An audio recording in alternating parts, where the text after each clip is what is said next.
भारत के 400 संसदीय क्षेत्रों से हम 400 नए सांसदों को चुनकर लाएंगे और उनकी मदद से फिर बिल पास करेंगे। हमारा संकल्प इतना बड़ा है। आप बोलोगे 400 सांसद आसानी से चुन पाएंगे क्या हम लोग? हाँ, आसानी से। कैसे? परम पूजनीय स्वामी रामदेव जी ने इसका संकल्प लिया और उनके साथ 70 और भी बड़े संत और सन्यासियों ने इसको समर्थन दिया। भारत के 70 संत हैं। परम पूजनीय स्वामी सत्यमित्रानंद गिरी, परम पूजनीय स्वामी अवधेशानंद गिरी, परम पूजनीय स्वामी गोविंद देव गिरी, परम पूजनीय स्वामी जयेंद्र सरस्वती, शंकराचार्य कांचीपुरम, परम पूजनीय मुरारी बापू, परम पूजनीय सुधांशु महाराज, परम पूजनीय डॉक्टर प्रणब पंड्या, ऐसे 70 संतों ने तय कर लिया है कि 2014 में अगर लोकसभा के चुनाव में जरूरत पड़ेगी तो ये सब संत पूरे देश में जाएंगे और ये चुनकर लाएंगे 400 संत। मैंने अभी ये किया कि ये सब संतों के भक्तों की संख्या पूरे देश में कितनी है वो मैंने जोड़ा, तो इनके कुल भक्त इतने हैं कि वो इकट्ठे होकर वोट डाल देंगे तो 514 सांसद जीत जाएंगे। तो ये काम तो हो जाएगा और ये काम होगा तो कानून बना के पैसे ले आएंगे और ये पैसे भविष्य में दोबारा बाहर ना जाएं, भविष्य में कोई ऐसा घोटाला ना हो और कोई दुनिया की बैंक भारत के लूटे हुए पैसे को जमा ना करे। इसके लिए संयुक्त राष्ट्र के साथ एक संधि करेंगे। ऐसी संधि कई देशों ने कर रखी, हम भी करेंगे और वो संधि अगर हम कर पाए तो फिर संयुक्त राष्ट्र की ये जिम्मेदारी होगी कि हमारे घोटालेबाज नेताओं के खाते जहाँ भी मिले उनको वो जब्त करवाएंगे और उनको पकड़ पकड़ के हमारे हवाले करते जाएं। आपको मालूम है एक अंतर्राष्ट्रीय पुलिस होती है जिसका नाम है इंटरपोल। भारत में अगर कोई ऐसा अपराधी जो यहाँ से अपराध करके भाग गया दुनिया के किसी भी देश में, इंटरपोल वाले पकड़ के हमारे हवाले करते हैं क्योंकि हमारी उनके साथ संधि है। ऐसी ही एक संधि करनी है ब्लैक मनी के लिए। हमारे जो भ्रष्ट नेता खाते खोलेंगे दुनिया के देशों में ये पकड़वाएंगे उनको। तो जब अपनी सरकार होगी, अपने सांसद होंगे तो ये संधि भी हो जाएगी, तो भविष्य में कोई पैसा यहाँ से नहीं जाएगा। और आगे की योजना है कि ये जो 340 लाख करोड़ वापस आएगा इसमें से 10 लाख करोड़ खर्च करेंगे गांव-गांव में उद्योग लगाने के लिए और 10 लाख करोड़ रुपए में हर गांव में 100 उद्योग लग जाएंगे। हर गांव में 100 उद्योग। जैसे भारत में जिन गांवों में कपास पैदा होती है वहाँ खादी बनाने का उद्योग, जिन गांवों में गाय है वहाँ गोमूत्र से दवा बनाने का उद्योग, जिन गांवों में गाय बैल भैंस है उनके गोबर से गैस निकालने का उद्योग और उस गैस से फिर गाड़ियाँ चलाना, बिजली बनाना, घर का खाना बनाना और फिर गोबर जो बचेगा उससे रासायनिक खाद की जगह ऑर्गेनिक खाद बनाना, किसानों को उसको बंटवाना। ऐसे 100 उद्योग हर गांव में। 10 लाख करोड़ खर्च होगा और इसमें 67 करोड़ भारतवासियों को रोजगार मिलेगा गांव का। तो बेरोजगारी पूरी खत्म हो जाएगी। फिर उसके बाद क्या करेंगे? 330 लाख करोड़ बच गए तो और 10 लाख करोड़ खर्च करेंगे तो हर गांव में सड़क बनेगी, स्कूल बनेगा, कॉलेज बनेगा। हर गांव में शिक्षा हर एक को मिलेगी, स्कूल कॉलेज सब गांव में और सड़क सब गांव में। फिर हर गांव को 24 घंटे बिजली, हर गांव के किसान के खेत को पूरे साल पानी। इसकी सारी व्यवस्था 30 लाख करोड़ में हो जाएगी और अपने पास 310 लाख करोड़ बचेगा। फिर गांव के बाद शहर का विकास करने में और 10 लाख करोड़ खर्च होगा तो 300 लाख करोड़ बच गया। अब क्या करें? शहर भी विकसित हो गए, गांव भी विकसित हो गए, 40 लाख करोड़ के खर्चे में 300 लाख करोड़ फिर भी बच गए। तो ये बचे हुए पैसे को बर्बाद नहीं करेंगे, इसको बैंक में जमा करेंगे आरबीआई में, फिक्स डिपॉजिट। आरबीआई इस पे 10% का ब्याज देगी और वो ब्याज साल का 30 लाख करोड़ आएगा और ये ब्याज इतना है कि हम पूरे देश का बजट बना सकते हैं। अभी हमारा बजट 11 लाख करोड़ का है, फिर ब्याज में ही हमको 30 लाख करोड़ मिलेगा। तो किसी भारतवासी से एक पैसा भी टैक्स लिए बिना हम बजट बना सकते, किसी से टैक्स नहीं है, सारे टैक्स माफ कर देंगे। और टैक्स माफ करेंगे तो हर चीज़ सस्ती हो जाएगी। पेट्रोल अभी 60 रुपये लीटर है, वो 16 रुपये लीटर हो जाए। डीजल 40 रुपये लीटर है, वो 7 रुपये लीटर हो जाए। केरोसिन 20 रुपये लीटर है, वो 3 रुपये लीटर हो जाए। रसोई गैस का सिलेंडर 370 रुपये का है, वो खाली 70 रुपये का रह जाएगा। सीमेंट का एक पैकेट अभी 250 का आता है, वो 72 रुपये का आएगा। लोहा 50 रुपये किलो से 12 रुपये किलो हो जाएगा। ईंट जो 5 रुपये की है, वो 90 पैसे की हो जाएगी। घर आप जो 10 लाख में बनाते हैं, वो 3 लाख में बन जाएगा। रेल का टिकट जो 100 रुपये में लेते हैं, वो 22 रुपये का हो जाएगा। बस का टिकट जो 100 रुपये का है, वो 27 का हो जाएगा। हवाई जहाज़ का टिकट जो 1 लाख रुपए का आता है, अमेरिका से जाना और वापस आना, वो 12,000 का होता है। हर चीज़ सस्ती हो गई। हमारे घर के बच्चे इंजीनियरिंग पढ़ने जाते हैं IIT में, तो 5 लाख खर्च होता है 5 साल में, फिर वो खर्चा 70,000 हो जाएगा। हमारे बच्चे MBBS MD करते हैं, 40 लाख खर्च होता है, फिर वो 4 लाख रह जाएगा। शिक्षा सस्ती होगी, इलाज सस्ता होगा, घर बनाना सस्ता, घर चलाना सस्ता, तो हर एक का पैसा बचेगा, आमदनी बढ़ेगी और देश की आमदनी बढ़ेगी। इसका हमने हिसाब निकाला कि जब भी किसी की आमदनी बढ़ती है और पैसे की बचत होती है, तो वो व्यक्ति पैसे को बैंक में रखता है, जिसको हम घरेलू बचत कहते हैं, डोमेस्टिक सेविंग। अगर ये बचत हम 40% तक बढ़ा दें देश की GDP की तुलना में, तो हमारा देश चीन और अमेरिका से भी आगे निकल जाएगा। अमेरिका भी हमसे पीछे रहेगा, चीन भी हमसे पीछे। और एक काम हमें करना है कि गरीबी खत्म हुई, बेकारी खत्म हुई, महंगाई खत्म हुई, फिर भ्रष्टाचार खत्म करने के लिए कानून बनाना कि जो रिश्वत लेगा और पकड़ा गया, उसी को 3 महीने में फांसी की सजा। और जिस दिन 2, 4, 10 नेताओं को आपने फांसी पर लटकाया, बाकी सब सीधे हो जाएंगे, फिर कोई रिश्वत नहीं।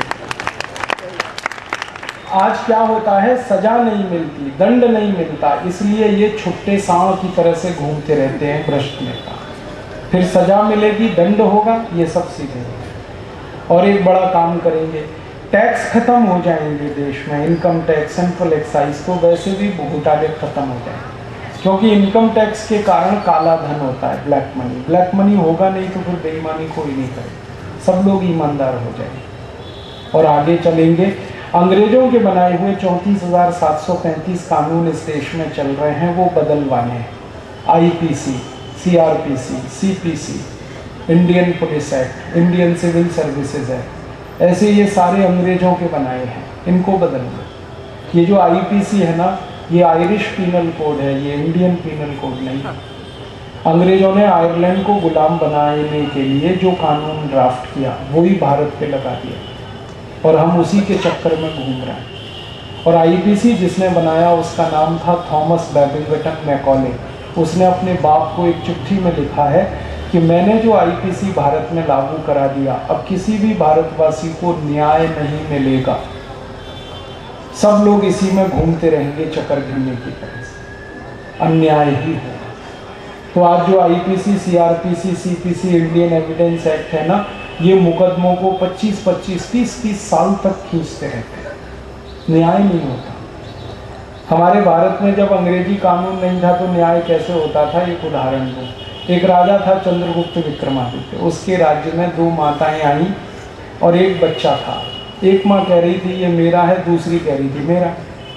तो राजा के सामने मुकदमा आया। राजा ने कहा तलवार लाओ, बच्चे को आधा आधा काट दो और दे दो आधा आधा। तो असली माँ चिल्लाने लगी, नहीं नहीं, बच्चे को मत काटो, दूसरे को ही दे दो। तो राजा समझ गया यही असली माँ। तो नकली माँ से बच्चा छीनकर असली माँ को दे दिया। 2 मिनट में न्याय हो गया। अब इसी मुकदमे को आप IPC में लेके आ जाओ। हाँ, और मैं चैलेंज देता हूँ कि 40 साल फैसला नहीं आएगा इसका। लोअर कोर्ट में, हाई कोर्ट में, सुप्रीम कोर्ट में चलता ही रहेगा मुकदमा। दोनों माताएं बूढ़ी होके मर जाएंगी, बच्चा जवान हो जाएगा, फिर भी केस का फैसला नहीं होगा। ये है अंग्रेजी न्याय। तो हमें ये बदलना है, न्याय वो जो चंद्रगुप्त जैसा 2-3 महीने में हर मुकदमे का फैसला आ सकता है अगर हम इन कानूनों को बदल दें। तो ये हमें करना है। और अंत में फिर एक बड़ा काम करना है कि कि अपने भारत की बहुत सारी ज़मीन विदेशियों के कब्जे में है। 72,000 वर्ग मील ज़मीन हमारी चीन के पास है और 1/3 कश्मीर पाकिस्तान के पास। ये दोनों वापस लाना है। कैसे आएगा? इसके लिए संयुक्त राष्ट्र में एक प्रस्ताव पास कराना है और उस प्रस्ताव के लिए 70 वोट की ज़रूरत है। तो भारत के पड़ोस के जो 70 देश हैं इनसे दोस्ती करेंगे, जैसे नेपाल, जैसे बांग्लादेश। तो आप बोलेंगे वो दोस्ती कैसे होगी? हमारे पास जो 30 लाख करोड़ सालाना की आमदनी आएगी और हमारा खर्च सिर्फ 11 लाख करोड़ सालाना है, 19 लाख करोड़ हर साल हमारे पास बचेगा। उसका क्या करेंगे? तो पड़ोसी देशों को बांटेंगे, कर्जे के रूप में देंगे, उनको सॉफ्ट लोन के रूप में देंगे। और ये धन जब हम पड़ोसी देशों को देंगे तो उनकी गरीबी और बेकारी इससे दूर होने लगेगी। तब वो हमारे समर्थन में संयुक्त राष्ट्र में जोरदार आवाज करेंगे। हमने तय किया हुआ है कि सब पड़ोसी देशों को मदद करेंगे, पाकिस्तान को नहीं करेंगे और चीन को भी नहीं करेंगे। इनसे तो पुराना हिसाब चुकाना है, बाकी सबकी मदद करेंगे। तो चीन पाकिस्तान अलग थलग पड़ जाएंगे, 70 देश हमारे साथ आ जाएंगे, फिर ये हमारे पक्ष में वोट डाल देंगे तो चीन की ज़मीन हमारी वापस आएगी, पाकिस्तान से कश्मीर आ जाएगा और बाद में इसी प्रस्ताव के आधार पर पाकिस्तान के आतंकवादियों के अड्डे ध्वस्त करेंगे और 70 देशों की सेना जाएगी ये काम करने। और ये काम करके फिर अंत में एक छोटा काम करेंगे कि अंग्रेज भारत में आकर जितना धन लूट ले गए ये सब वापस लाना है। हमारा कोहिनूर हीरा अंग्रेजों ने लूटा, सोने का सिंहासन लूटा। एक अंग्रेज आया रॉबर्ट क्लाइव, वो पानी के 900 जहाज भर के सोना ले गया यहाँ से। वही सोना हम वापस ले आए तो आज 450 लाख करोड़ का है। इसके लिए हम बड़ी एक तैयारी कर रहे हैं। अंतर्राष्ट्रीय अदालत में एक मुकदमा करना है अंग्रेजों के खिलाफ और उसकी मदद से ये काम हम करेंगे। और उस मुकदमे के लिए जो प्रमाण चाहिए, डॉक्यूमेंट्स, वो हमने इकट्ठे कर लिए। सारी दुनिया में अंग्रेज ये कहते हुए घूमते हैं कि भारत से जो भी कुछ हम लाए ये भारत ने हमें गिफ्ट में दिया। हम सिद्ध करेंगे कि वो उन्होंने लूटा और जिस दिन वो लूट सिद्ध हो गई वो सब अंग्रेजों को वापस करना है। और 450 लाख करोड़ का सोना अगर अंग्रेज वापस कर देंगे तो ये सोना आते ही भारत में 2 क्रांति होगी। भारत रातों रात सोने की चिड़िया नहीं, सोने का शेर हो जाए और भारत का जो रुपया है वो डॉलर से 50 गुना ज़्यादा ताकतवर हो जाएगा। अभी $1 में 45 रुपए है, फिर $1 में $5 हो जाए। और ये होने के बाद भारत का निर्यात अभी जो 8 लाख करोड़ का है वो 400 लाख करोड़ का होगा और भारत के लोग जो अमेरिका में भाग गए थे वो सब वापस आते हैं। क्योंकि जो भारतवासी अमेरिका गए ना वो $1 50 रुपए के लालच में गए।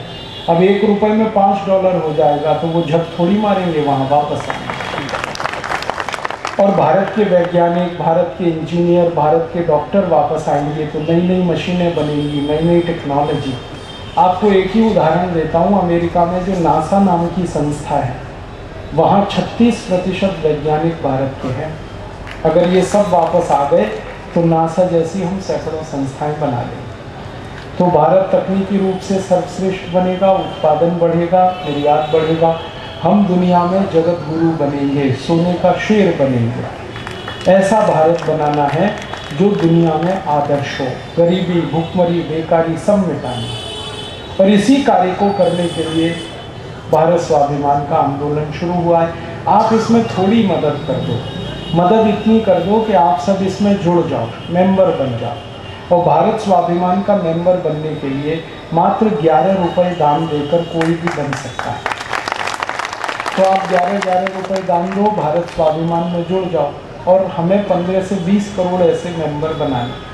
आप पूछोगे ये 11 रुपये क्यों ले रहे हैं? ये उसी तरह से हम ले रहे हैं जैसे महात्मा गांधी लेते थे। महात्मा गांधी हर भारतवासी से 25 पैसा लेते थे आज़ादी की लड़ाई के लिए, 4 आना। और गांधी जी के ज़माने का 25 पैसा आज 11 रुपये के बराबर। तो आप 11 रुपये दो, हमारे सदस्य बनो और 10-10, 20-20 लोगों को प्रेरित करो, वो भी सदस्य बने। ऐसे 15 से 20 करोड़ सदस्य अगले 4 साल में बनाने हैं और फिर इस काम को पूरा करना है। एक सन्यासी ने ये संकल्प लिया है।